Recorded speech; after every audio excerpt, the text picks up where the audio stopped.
சிவன்தான் சகலமும். தாயும் தந்தையும் சுற்றி பழத்தை பெற்றுக்கொண்டார் விநாயகர். என்ன பொருள்? தாய் தந்தைக்குள்ளே சகல சராசரங்களும் அடக்கம் என்று பொருள். தாயின் தகப்பனையும் சுத்தினா உலகத்தையே சுத்தின மாதிரி. உலகத்தில் இருக்கக்கூடிய எல்லா பொருட்கள், ஊர்வன, நடப்பன, பரப்பன, உயிர் உள்ளது, உயிர் இல்லாதது, ஜடப்பொருள் எல்லாம் இவர்களுக்குள்ளே அடக்கம். நாம் போய் அதை தனித்தனியா பார்க்கணும்னு தாயும் தந்தையும் சுத்தி வந்து டப்புன்னு பழத்தை வாங்கிட்டார் விநாயக பெருமான். அவர் மயில் எடுத்துட்டு உலகம் பூரா போனார்.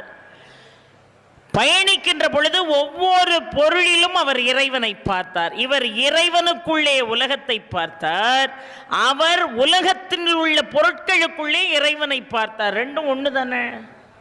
பார்க்கின்ற பொருளிலெல்லாம் இறைவன் இருக்கிறான் என்பதை முருகன் மிக அழகாக சொல்லிக் கொடுக்கிறான். எங்கும் சிவம், எதிலும் சிவம். அதனாலதான் சிவபுராணம்